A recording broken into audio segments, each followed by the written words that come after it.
What's up, and welcome to episode 253 of First Geek for 11, now with audio. With me, Yay. as always, from West Coast, Best Coast, is Emma. Emma, how you doing? Pretty good. Can't complain. How about you? Doing well, doing well. This is what I get. I've talked about this off stream. I don't know if I've ever mentioned it on stream, but I run Cameron plus Deanna through my Stream Deck, but I run this is entirely separate because I don't want to get things mixed up. And this is another reason of if I was just on Stream Deck with this, we would not be having this problem because I could just plug it into a button. But here we are. Um, but tonight, Emma and I are going to be chatting about the latest game taking the internet by storm, being, of course, Palworld. And then we got some Doctor Who news. Before we get into that, as always, you can find us on our social media as OneGeek411. You can also check out our Discord server and shoot us an email at 1stgeek411 at gmail.com. And then you can watch live on our Twitch Monday nights around 6:45 Mountain Time and find the videos over on our YouTube where you can like, comment, and subscribe.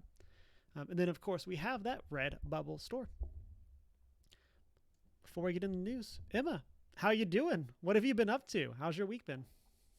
So many things, and by that I mean mostly applying to jobs, because jobs are important. Unfortunately. Unfortunately, went out to lunch with my mentor yesterday, and that was a lot of fun. Got some good advice, and that's been helpful. So I've been working on some of that stuff today. I caught up on campaign 3 of Critical Role, which is very exciting, which means I now, after like 2 months, get to jump back into Mighty 9, which has been nice and very fun. And most importantly, aside from jobs, I've been playing Baldur's Gate 3, and it has been amazing. And a time sink, time hole, black hole for my time. I am playing true to a first playthrough of D&D, a Dragonborn druid Nice. named Fernan Nice. because I can. And I am still in Act 1, but I'm chasing all of the leads. I'm following all of the things that are like, oh, this person can supposedly pull this worm from your head. Oh, what about that person? What about this person over there? I'm following all of the things to some extent to like get a vibe of places and characters and companions and level up because that is important. And I have been dying a lot, but also not doing completely terribly, which is a good thing. And I am really having a lot of fun with it.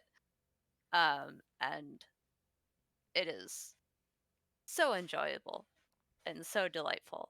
And Will is my favorite so Oh, yeah? far. Yeah. um yeah.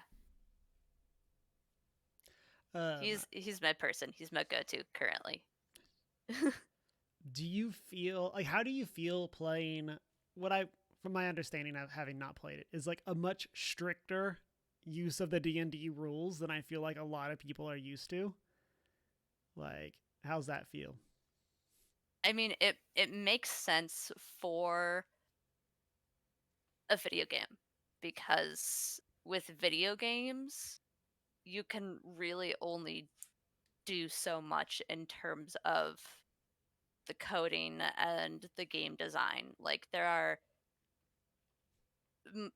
many more limitations to what you can do within a game than when you're playing D&D actually in person with a group of people. Mm-hmm. Because just like computing power alone for, you know, D&D at its core is massive. Like, Right. we use a lot of brain power playing it in person. And just like the information, there's a lot of information, and the bending of rules is very situational and very like you can argue your case for doing a certain action in a certain scenario because one of your fellow players did XYZ. So you can argue, well, like, can I make this roll with advantage because Mm-hmm. you know my character saw their character doing XYZ and like would have played off of that move to do this thing. Like it's easier to you know argue for cases like that or whatever, whereas with the video game you're playing against a computer. Mm-hmm. Like there's not as much room essentially, or like human logical thinking for being able to approve or deny on a case by case scenario of something like that. So it makes sense for a video game that they would be super strict about sticking to the rules. Mm-hmm. And because it's if you're gonna build a video game around something like D&D, you might as well, given that Yep. there are limitations. It would be different if this were an in-person game. Like I would be Yeah. like, I'm not the biggest fan of it, like because it doesn't give you the opportunity for arguing your case for something or whatever, or like having the DM understand that. But like within the framework of a video game, I'm fine with it. Plus, it's a good way for people who maybe have never played D&D before to get familiar with how the game works at its core without all these like house Mm-hmm. rules or whatever.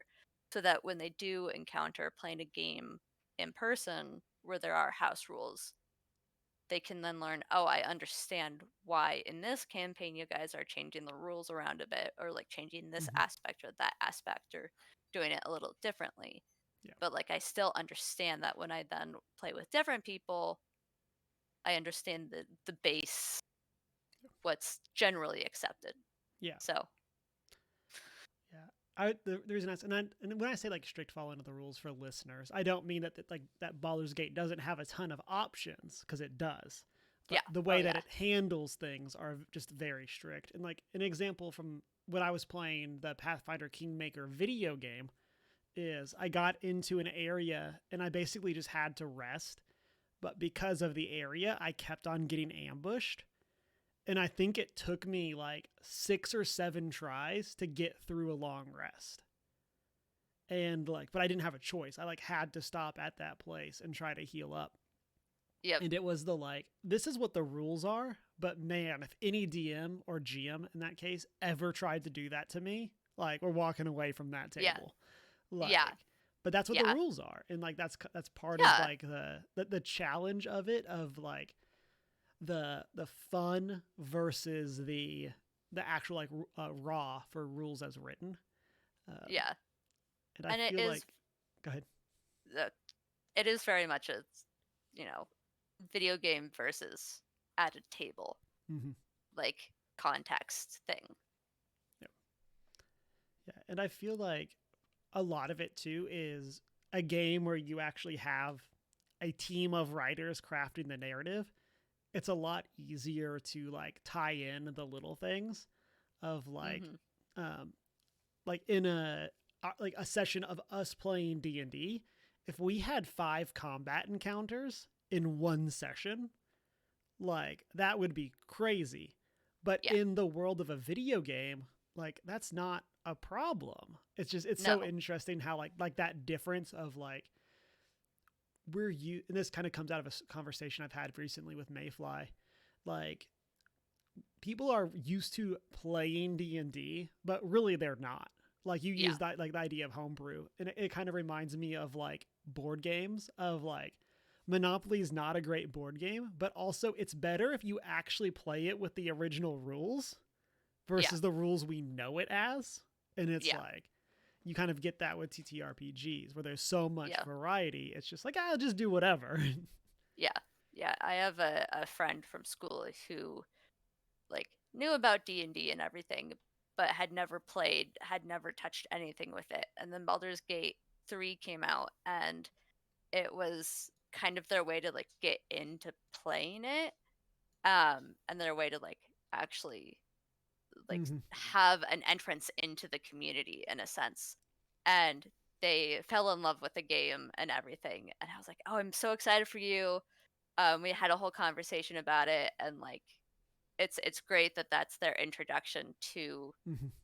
D&D as a whole.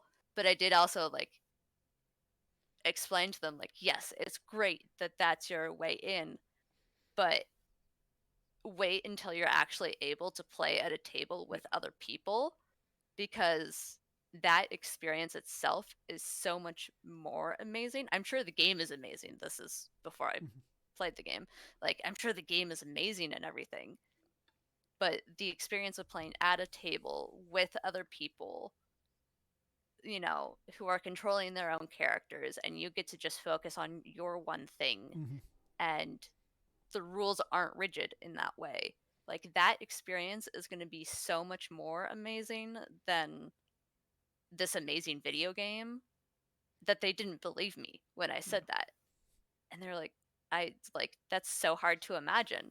And then they ended up doing a one shot for their birthday, and they texted me after I wasn't able to make it, and they were like, you are so right. Like, playing it with people in person is like mind blowing amazing. And so I recently, just the other day, sent them a link to a new campaign that's starting at Cantrip that I'm hopping on the train for. Nice. And I was like, if you want to play in person, like, here's this new campaign, because they're just like, I just want to play so much more in person Mm-hmm. because this game is amazing. Um, that it's a great way for people to get introduced if they aren't already in the community to play the game, if they can't find people to play with. But I always say, like, and I have said since Baldur's Gate 3 came out, like, great, have fun with it. It's so much fun as a video game. But if you have the time, if you know people, try to play in person as well, Mm-hmm. because that is going to be such a different experience of the game than just the video game itself. Mm-hmm. Yeah, and I think it's so different for even from what people expect. For people that are like super excited about it, and like, of course, people can have bad experiences with D&D. Not like Yeah, going like yeah, not saying that can't happen, but like, yeah, and of D&D is course. not for everyone, or No, tabletop RPGs are not for everyone. But like, I do feel like that for a lot of people, you get into it, and that the idea of like collaborative storytelling is so different, and like the puzzles that you get into is so mm-hmm. different than what a lot of people are used to, and so it's very cool. I'm excited for your continued updates on Baldur's Gate 3 Oh yes, as you go I through the might grind. at some point, maybe this week or next or something, stream a little bit Oh, while I'm nice. playing, um, and or find a couple of people who want to stream it in a team up, question mark, because that would be fun. Yeah, I still need to figure out what we're doing for it. Like we kind of got into the like PC versus PlayStation conversation Yeah, recently of yeah, like and trying to figure out what that's gonna look like. But yeah. in chat, Sneaky says I get bullied in my D&D group, which uh, So unfortunate. We well, don't want that experience for yeah. anyone. Well, Emma, are you done with your what you've been up to? Yes. Okay, because what I've been up to is D&D, which Sneaky is A bullied in our group. supposedly. Well, yeah. So our group has somewhat officially decided to start calling themselves the antagonizers because they are very much the like we're not friends. Like we're just like mean to each other and like Yep. um and there's definitely a lot of that going on. What's up, Gary? Come in chat as well. And so yeah, so Sneaky's. I do want to clarify his question. Sneaky's character is bullied. That being said, Sneaky's character also bullies other people in the group, but like, So we did that actually last night, right as of recording. Yeah. And so continuing our Strixhaven campaign, we are nearing the end of year 1 of the 4-year campaign, which kind of getting into like what we were just talking about of the difference between like a game versus, or like a video game versus actual TTRPG. It's like if we were playing a video game, like what we've played through would probably have been like 5 hours. Like this is probably like the tutorial. We're seeing this in our Pathfinder game as well, where like we're in the beginning and it's literally the tutorial section from the video game. Like that's where we are, and we've been there for like multiple weeks for a not that long session, but like that's part of the shenanigans that happen when you're playing TTRPGs with people. And so that's going well. We'll see what happens this weekend, because I might be having D&D with the other group and then doing Candela Obscura. And so I want to know how that goes. Yeah. We'll be doing like session 0. And so if it does end up happening. So lots of TTRPG stuff. And so very excited about that. Outside of the world of, I guess inside the world of tabletop games, but not tabletop RPGs, this weekend, Deanna and I played Tiny Epic Dungeon, which is a co-op dungeon diving fantasy RPG where you go through the dungeon and then fight goblins and minions, and then at the end you have to fight a like boss monster. And we got demolished. Like, it was not close. And it's the, like, I don't know necessarily what we did wrong, but we did something wrong and we were in trouble. And so I don't know if it was just we should have explored the map more, we should have gotten better equipment, but the boss that we ended up going up against had the ability to heal, and we just like literally could not deal enough damage to offset its healing. And so we got to the point where we had like 3 more turns in the game and we just stopped. Like we kind of did the like, I don't think there's remotely a chance of us winning here. And so we just called it. And so, but it was a fun game. I am excited to try it again now that we know a bit more of what's going on. But it was definitely something that was like, we're missing something and we need to figure it out the next time we play. A friend of mine got me that got us that for Christmas, and so we finally got to bust it out. And so I need to actually send him a picture. I need to post the picture of it in the Discord, which of course people can join, as I said at the top, and chat with us. And so,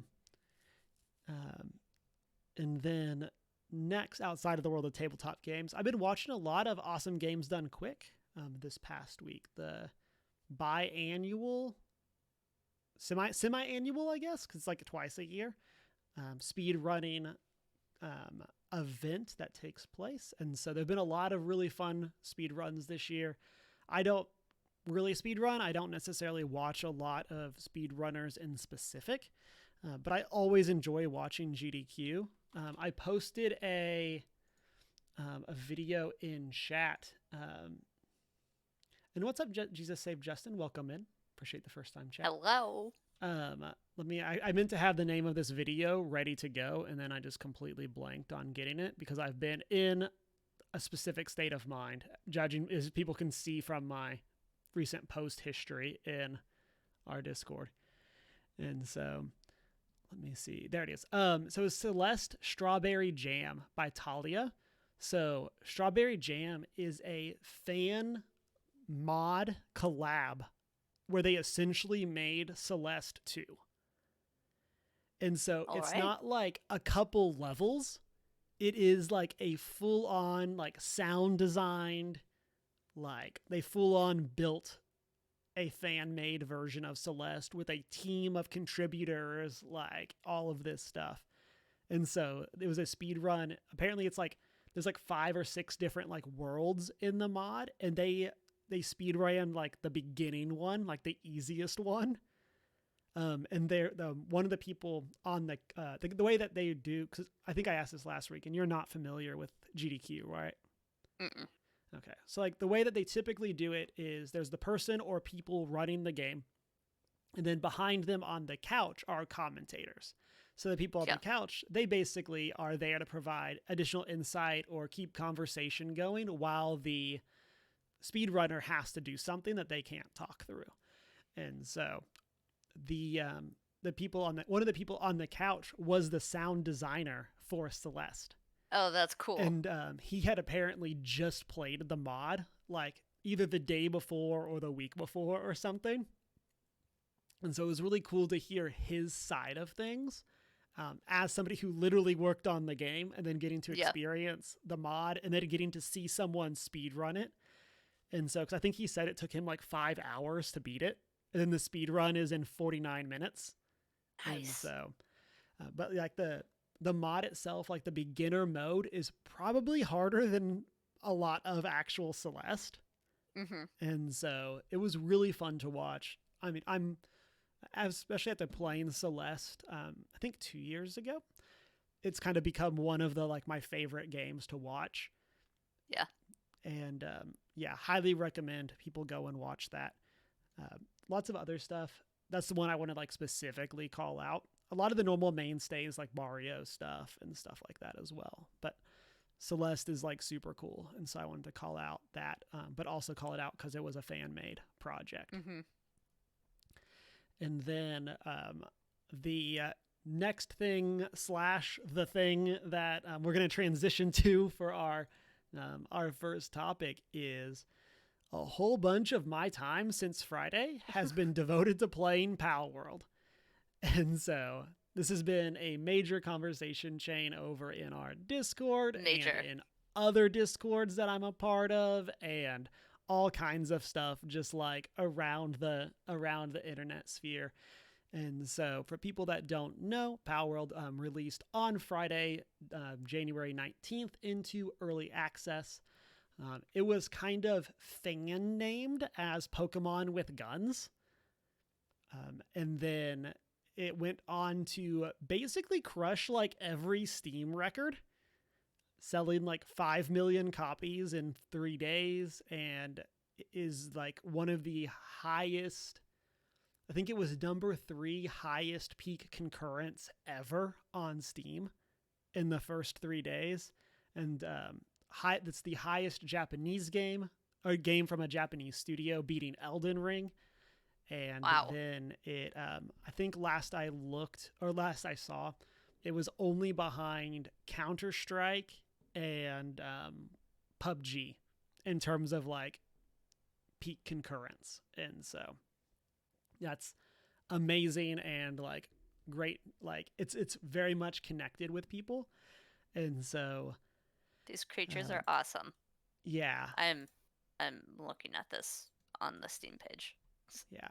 And it's also available through Game Pass. And so people over on Cameron plus Deanna, I'll go plug that other channel as well. Shout out to Locke, Just Gary, and Chunk the Hut. We've been playing over there, as well as playing some just offline as well.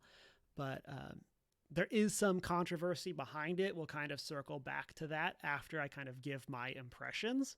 But I don't want it to be like, oh, why aren't they talking about this? Like, we will get there. But I just wanted to call that out, that it will be coming. So first off, Pokemon with Guns. Very reductive take on it.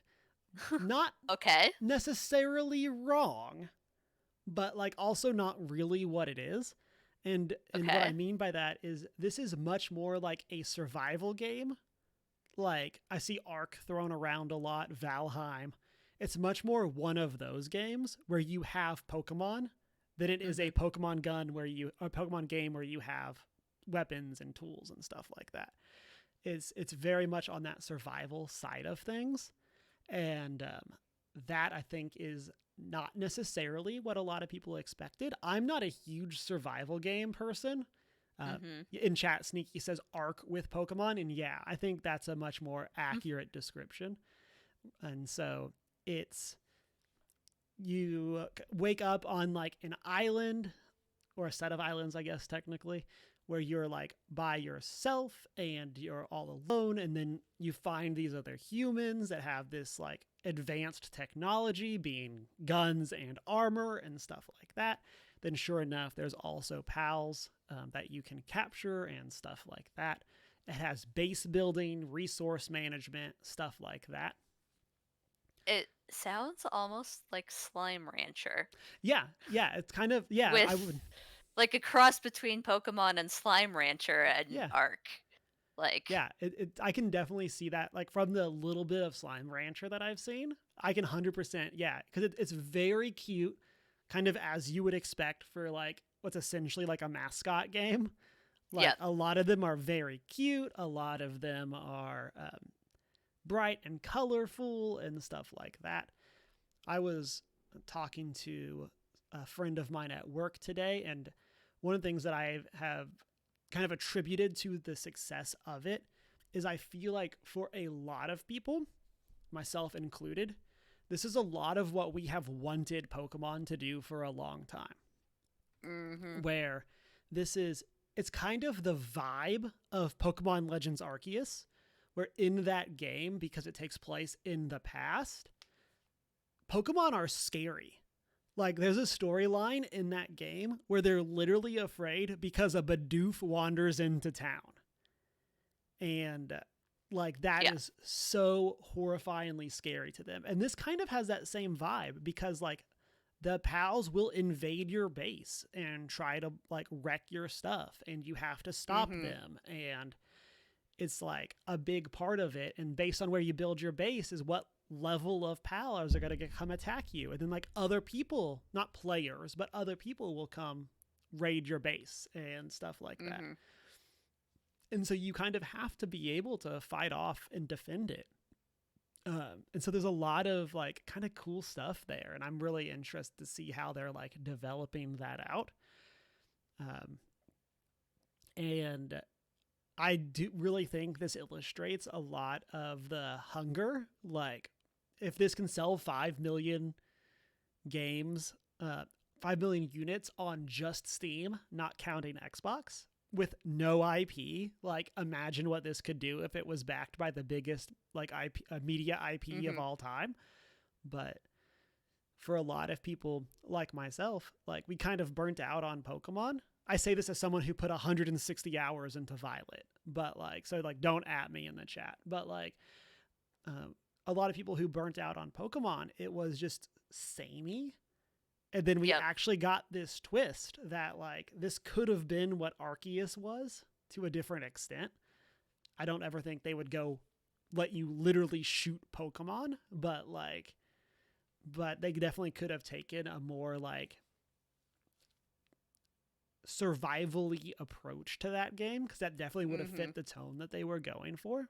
But Pokemon has always been like stuck in that hard play, that between the rock and the hard place of wanting to appeal to kids and kind of be kids first RPG, but then having a very devoted fan base, because you have people like me that are Gen 1, my Pokemon Blue cart is behind me. And you have people like me that like, it was one of my first RPGs and I loved it. Pokemon Gold is one of the most important games in my life, but like, I don't feel like the franchise has grown up with me. And so then we get into something like this and you have a whole bunch of people that are like super into it. And Emma, what if I told you this game has multiplayer and it works? Like, crazy, right? Like, is it perfect? Definitely not. Hard no. We'll talk about that in a moment. But like, you can actually play online and catch things with your friends and battle things together. There's like, in Pokemon Legends Arceus, there were alpha Pokemon, which were like, oh, a pupper. There is a pupper. Oh my gosh, it's so cute. Yes. The dog has come to say hello. Oh, hello, puppy. In Pokemon Legends Arceus, there was the idea of like alpha Pokemon that would always hang out in specific locations and were bigger and stronger versions. And in Palworld, there's the same idea of like regional bosses Mm-hmm. or regional, like big, iconic Pokemon that you can go in, or pals, sorry, that you can go and battle. And then when you beat them, you actually get like a tech point that you can use to level up one of your trees. And Nice. it's like it's this motivation to actually go and battle them, try to catch them, Yeah. do all of this stuff. And then one of the fun twists is it's like, and this is why I say it's much more like Ark or a survival game that has Pokemon, is a lot of your like discoverability and navigation of the system is tied to the pals. So like I posted it in chat. I have a Melpaka, which is a rare, so it's also bigger than the normal one. Yeah. And so it's like 12 feet tall, basically. But it's my mount, because once I unlocked a saddle for it, and now I can ride it into battle, and it essentially becomes a third-person shooter as I'm riding on the back of my alpaca. Man, if Pokemon did make a game like this, yeah, I would be so into it. Yeah.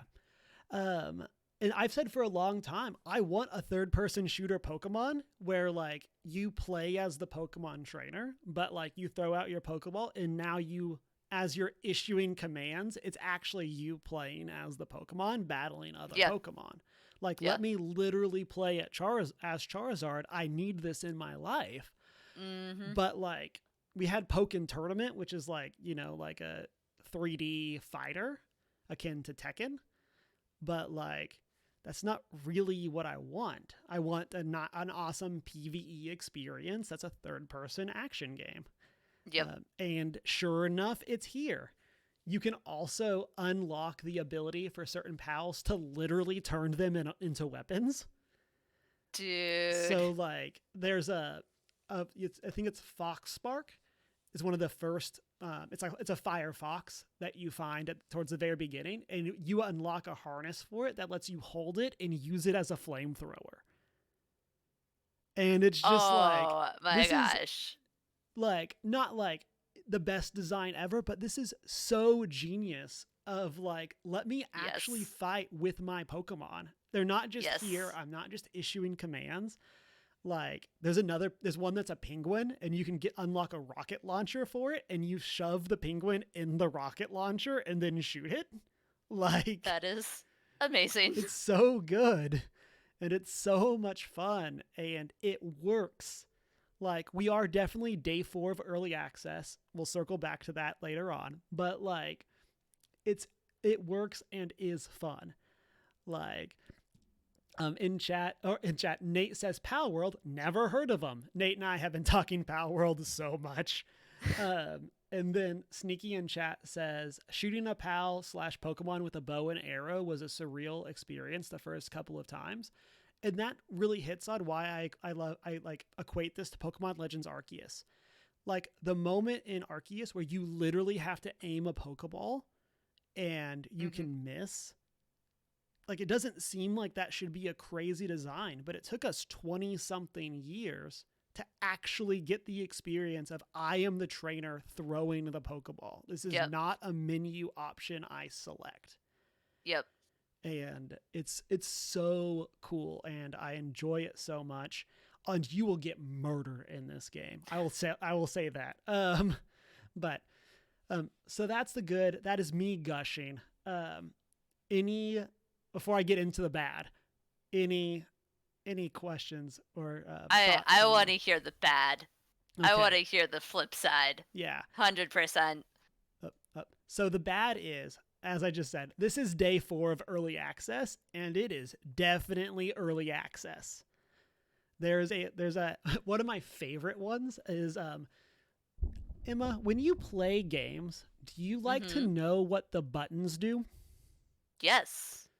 What if I do? What if I told you that if you played Palworld on PC with a keyboard, you got to know what your buttons do, but if you played with a controller, you didn't? They just don't tell you what controller buttons are? They just don't tell you. There's nothing in settings to So there is something in settings where it says you go into controls, and if you go to keyboard, it's all spelled out exactly what every single button does. If you go into controller, exact same layouts, and it's completely blank for what does what. You can't remap it. It works. All the things happen, but the game literally doesn't tell you what the buttons do on controller. That makes no sense. Right? It's literally blank. Like, that's one of the first things players want to know. You know? How do I do the thing? Yeah. Sneaky in chat says you literally have to figure it out. It just does not tell you. Now, I'm playing on keyboard, so I didn't know this, but like Gary and Chunk, when he came into stream, Chunk was like, how do I throw a PAL ball? And I said, Q. But like, that's not helpful to him. He's playing on controller. Like, but I don't know, and I can't look it up. I can't help him. There's also kind of out of that, there is not a good tutorial option for this game. And so there's not a, like the first area is definitely pretty like easy. Like none of the pals there are that aggressive. And so like, you don't have to worry about them like destroying your base. Mm-hmm. But like it definitely is not a great tutorial in that sense. And it's difficult if you're jumping into someone else's world because your character is tied to the world that they're in, not your account. So, so Gary has been playing his own world where he's, just for the sake of a number, he's level 10. But I'm playing in my world and I'm level 20. So if Gary jumps into my world, he's not level 20 with me. He's level 1. Fascinating. So it knocks him all the way back to being a brand new character in the world. So we ran into this on stream with Justin because he hopped in. We beat the first boss with him at level 4, while like Locksteady and I are like high teens level wise. Yeah. And I think Gary was like just behind us. But like I think I was level 17, Locke was 15, Gary was 13 or something like that. Wild. And so that's a problem just in the sense of like what, that's rough. And like a big example of like the multiplayer struggles is the game doesn't tell you when someone joins your world. So like not inherently a problem really. Like you have a code that you can give out and then those people can join. The code resets every time, which is great for me playing on stream because it means that I show the code. I don't have to worry about people just always having it. I can control who can come into the game. I'm sure, and I say this as a small streamer, like I can't imagine what that would be like if you were a giant streamer and just anyone could join anytime they saw you logged in. But you always spawn in at a specific point. So you have to tell the person who's hosting where you are so they can come and get you. Yeah. Because the way that the game especially works, if you're level 1. Exactly. Because the way that the game works is you can play completely like separate multiplayer. So like you could come in my world and we could just never see each other. You could go do your own thing, whatever. Or you could kind of like Minecraft. Exactly. Or you could join my guild. And by joining my guild, we now share a base. But the game doesn't tell you that. It doesn't tell you that that's a different way of doing multiplayer. And that is awful. Because like it also doesn't tell you maybe this was user error, but judging by these other things, I also think it's not clear. It doesn't tell you which way you need to like initiate that conversation. So it's my world. I have the base. Do I invite you to join my guild or do you ask to join mine? Which way does it work? Interesting. Do you need an invitation or do you need to ask? Yeah, it doesn't tell you what it is. There's just the button prompt just says join guild. Fascinating. And so when I was playing with Locke, I accidentally wiped out a whole bunch of my progress because I joined his guild as a level 1 player.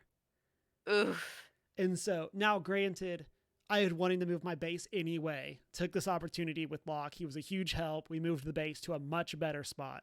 But like that was a big struggle because it just reset a whole bunch of progress. Now again, much easier to get there the second time. Not that bad. But but that's part of the problem. And it's just very unclear menus in that regard. And I'm sure some of this will be sorted out. Again, it's literally day 4 of early access. Yeah. Like, this kind of reminds me, like, while Among Us had been out for a long time, this really reminds me of Among Us, where, like, here's the studio, they got this idea, and all of a sudden, it's one of the most played games. Yeah. And this kind of has that same vibe of, like, this game was probably going to do well. It got put on Game Pass, and so that's obviously going to put it in front of a lot of people. Yeah. But I don't think they by any means were expecting 5 million sales in a weekend big.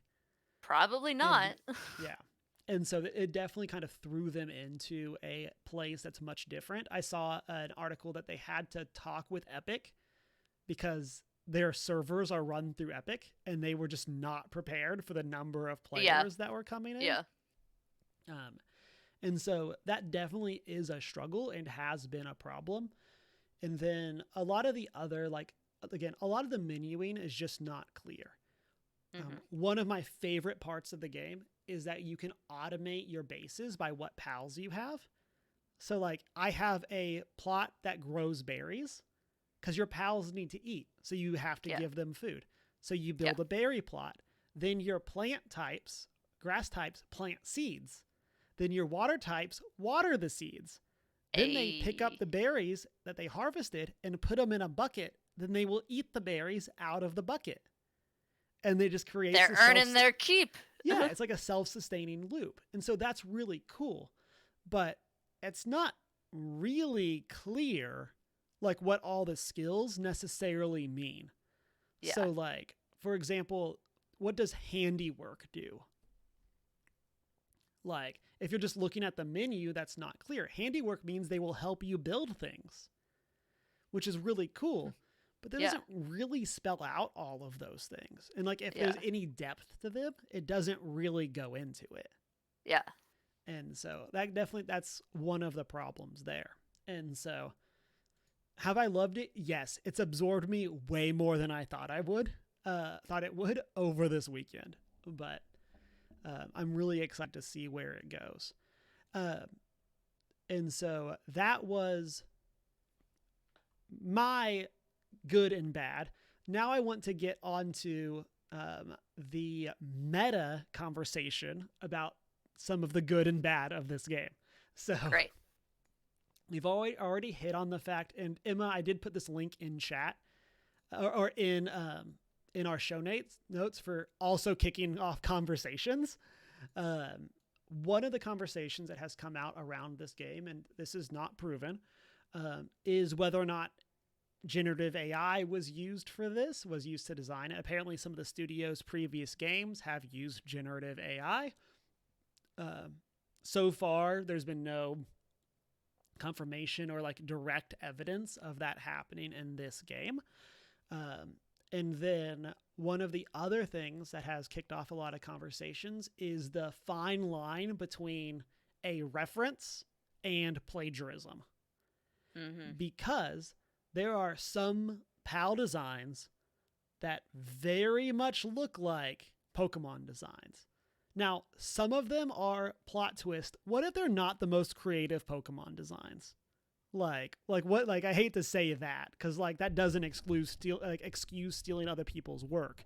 But like if I told you there was a fire mouse and it looks kind of like Pikachu, like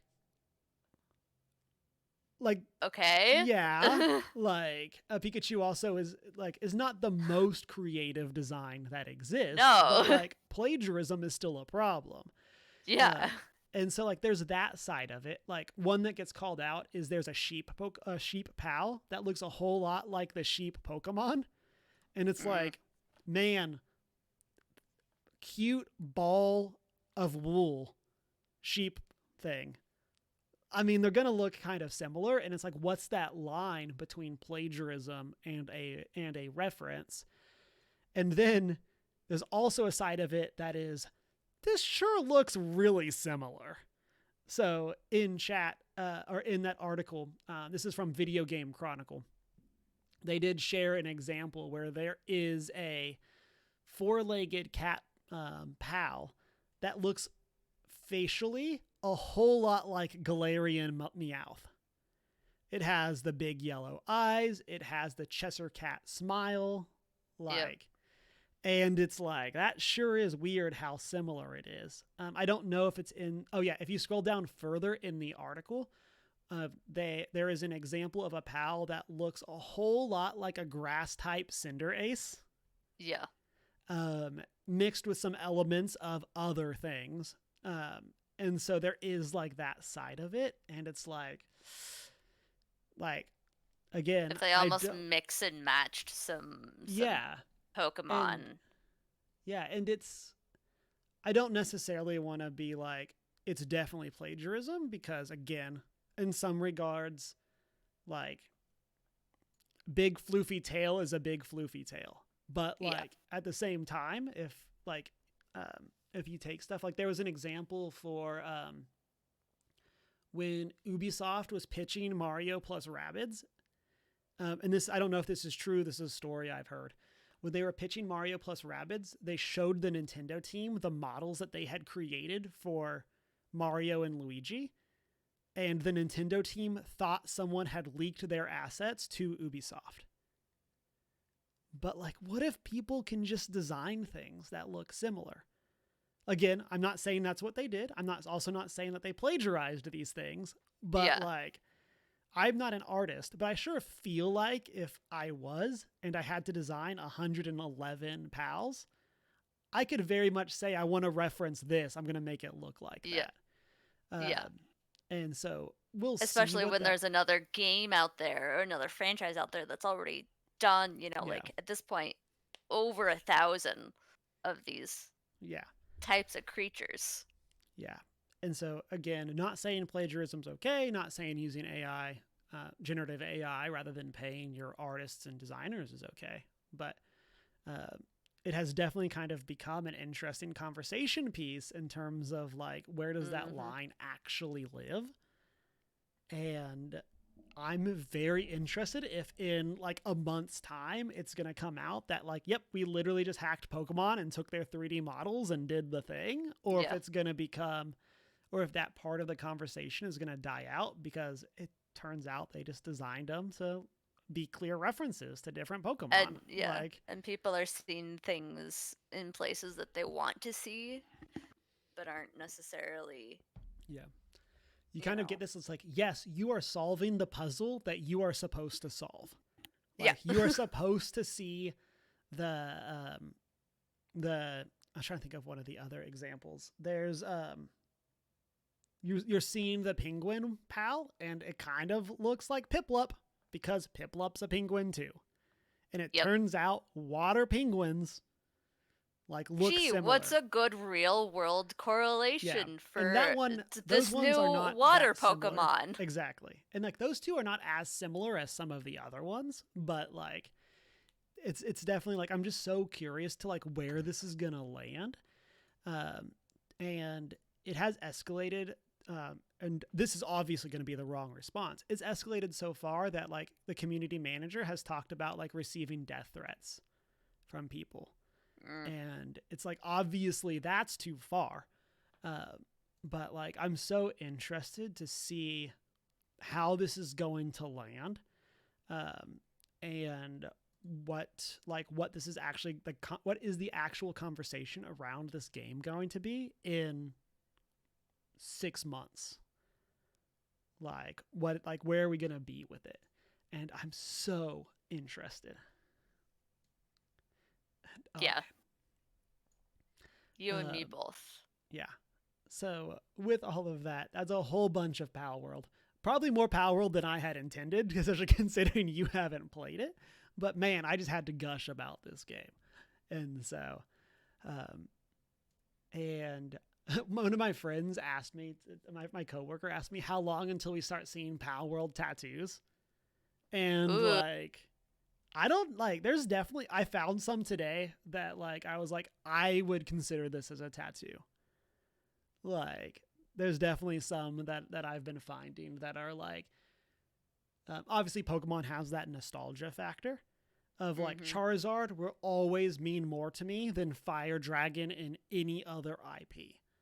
Yeah, But like, absolutely. there's a handful of the pals there that I'm like, like this is really cool, and I really like this design. And so I'm just so curious to what's going to happen with this game, especially because it has been so successful.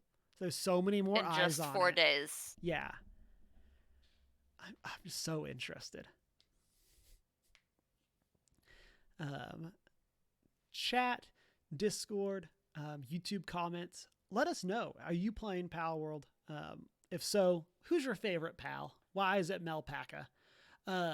And let me know what you think about this whole like plagiarism versus reference and all of that conversation. Of course, be civil. Remember, it is never okay to harass developers. Yep. But Don't do it. Just very don't. interested to what people think about this. Do not harass. Uh, so with that, Emma, what do you got for us this week? Doctor Who stuff. Yay! Because always, if there's Doctor Who news, I've got it. Or Shanine has it when she's here. Um, so, we do not have season 14 yet of Doctor Who, the first season with Shruti as the Doctor and Ruby as a companion, but it has already been announced that Millie Gibson playing Ruby um, has is only playing Ruby for one season. She's been let go. She's been released into the world. So we will only have Ruby for one season, and we're going to be getting a new companion after that. So we've only seen her in one episode. That being the Christmas special, we haven't even seen her in a full season yet, and she's already gone. Yeah. Poof. So whatever that means, it could mean anything. It could mean nothing. A little curious because it's not often it's out of the ordinary for a companion in New Who to have a short stay like that. A lot of their arcs are more than one season. Um, the only character I can think of who's the exception to that is Bill, who only was around for like half a season.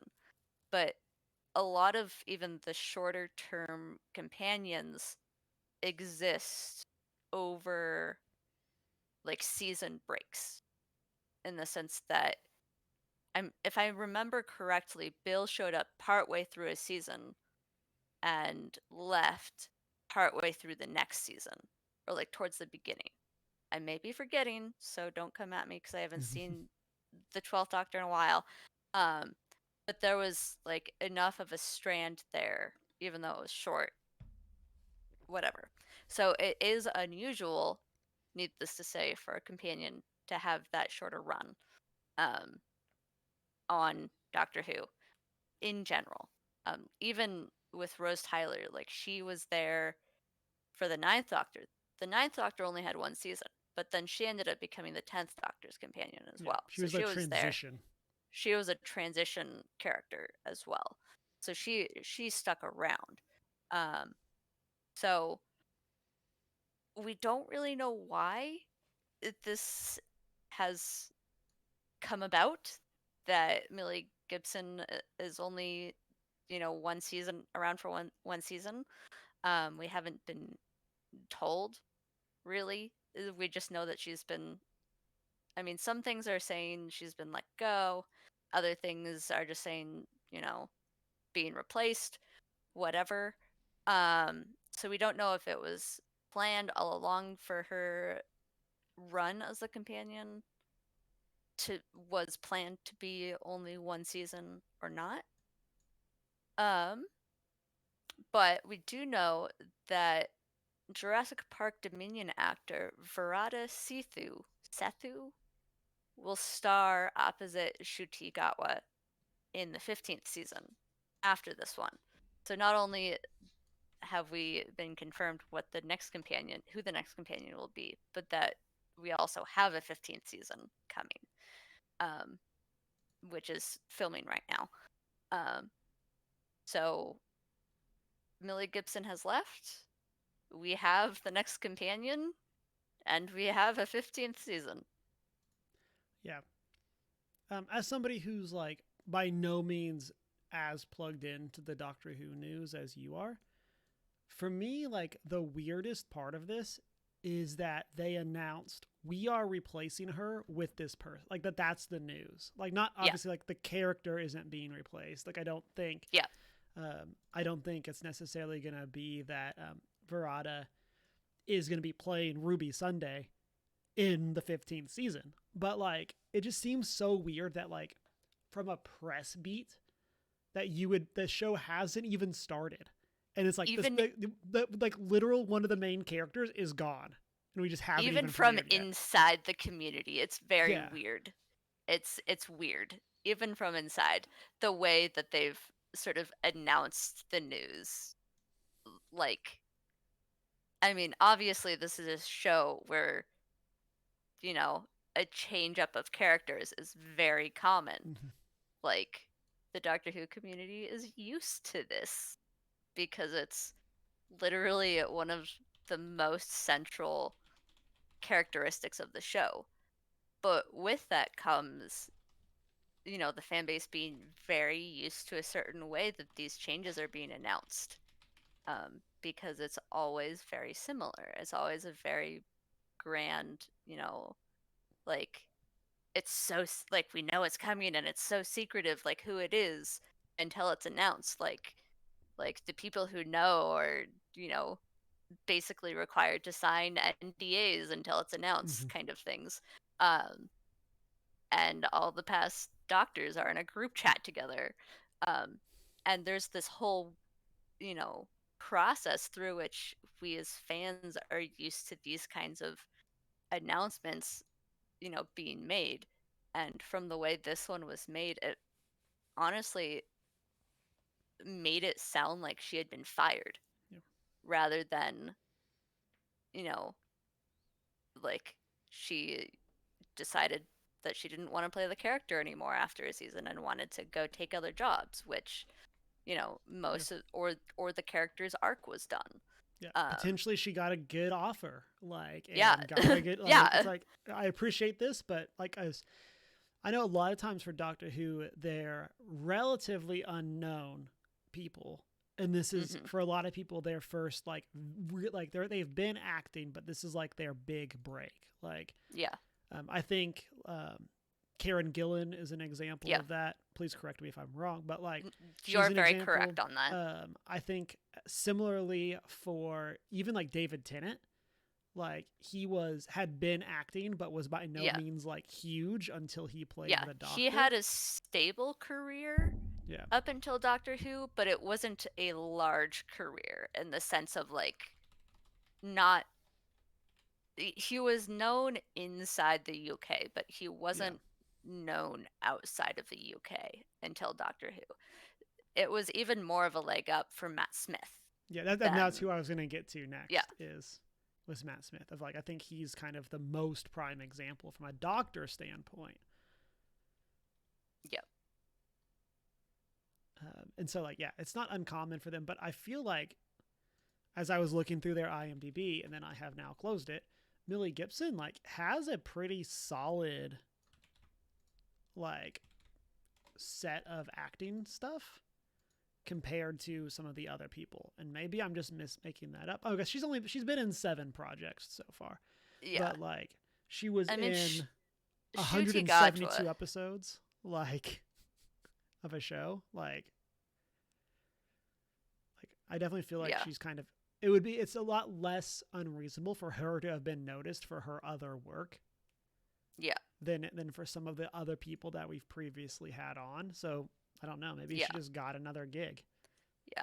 Shuti Gatwa also like has, I mean, he on IMDb only has 10 things under his belt, but they're, a couple of them are pretty big things, like Barbie and Mm-hmm. Sex Education. Um, so, in these cases where Doctor Who takes on actors who have been in bigger things, a lot of the times it's been they've done bigger projects, but the amount of things they've done is smaller. Mm-hmm. Yeah. Yeah. So like we'll see. I'm hoping that we'll get news in 6 months for Millie that is like, hey, I had to drop out because I landed the lead part in X movie. Yeah, Like, which I'm sure we'll get yeah, some kind of information on this in a couple of months. yeah, because But then it's like cool, she'll come back, assuming we like her character. I liked her from the Goblin song, yeah. but Oh like yeah. we've a very limited view of her character so far. But like, Yeah. but like assuming that like as long as there's not bad blood, it means that character can come back. That's the joy of Yeah. Doctor Who is that like There's no always character is potential. actually dead because of time Yeah. travel.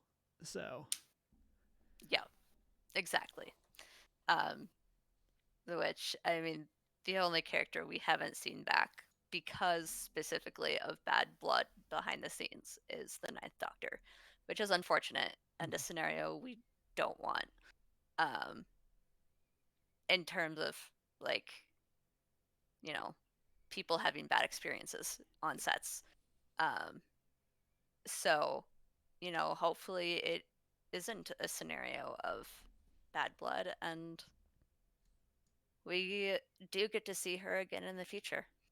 So, mm-hmm. Do we have a premiere date for the next season of Doctor Who? Um, I meant to look that up when you had put this in the show notes, and then May 2024 is what Google says. yeah. So I put it into Google and I was getting season 14 of Classic Who, which was unhelpful. Oh. And I was like, I appreciate the fact that you want to give me Classic Who because normally I would be wondering that kind of thing. As someone who actively enjoys watching classic Doctor Who. But it's not exactly the season 14 I was looking for. Yes. Similar, but not quite. Close, but no cigar.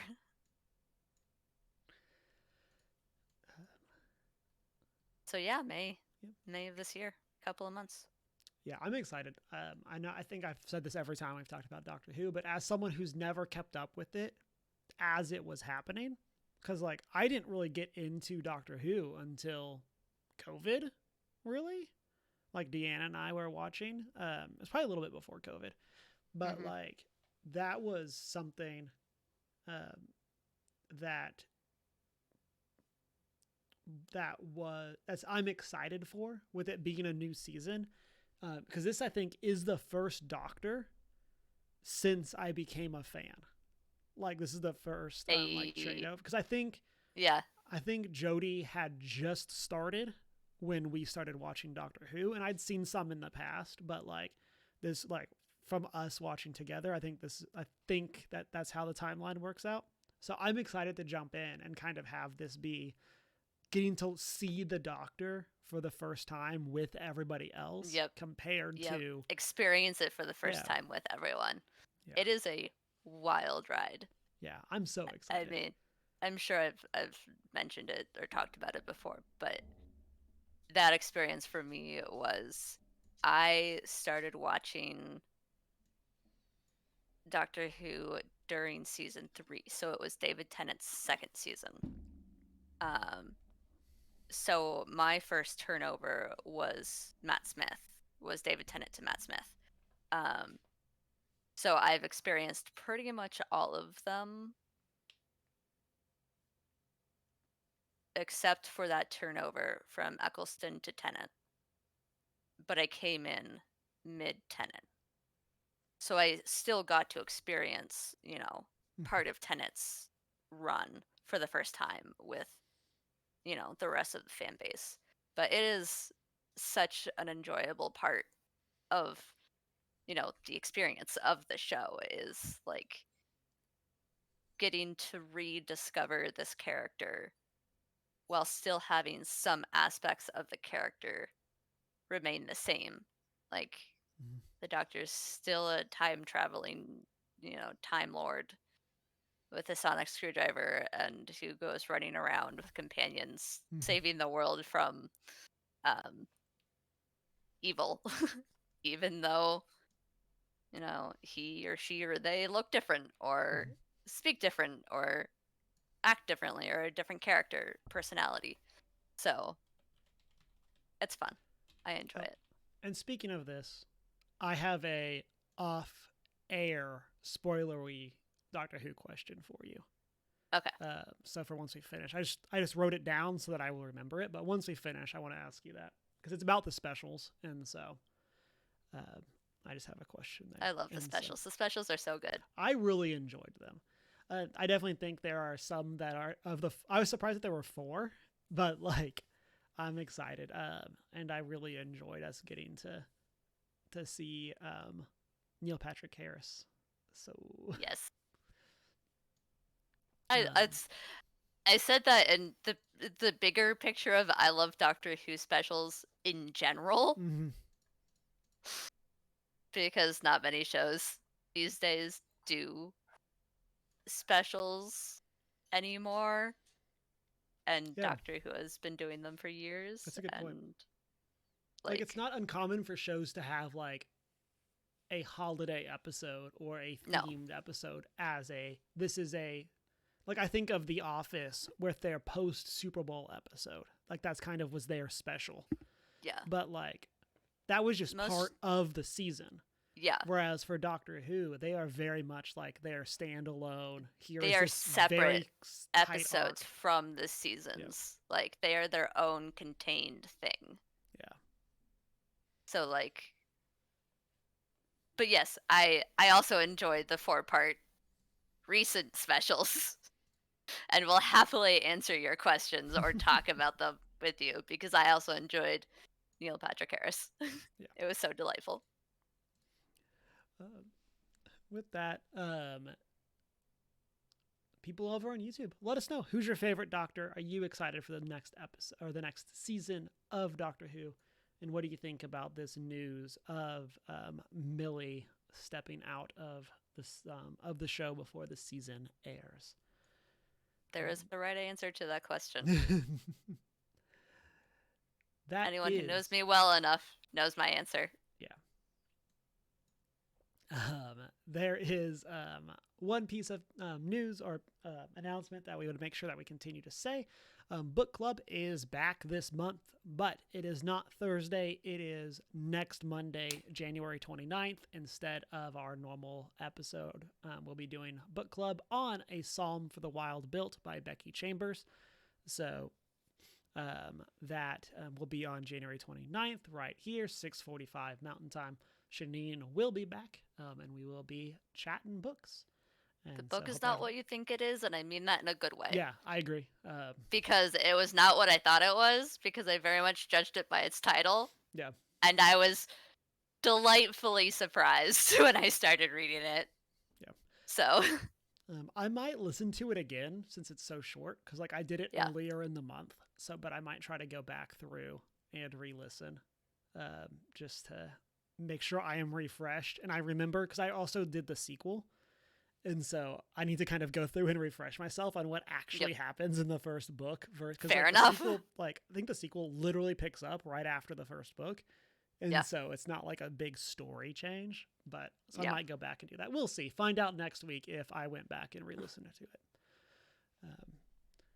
Because we don't currently know. Yeah.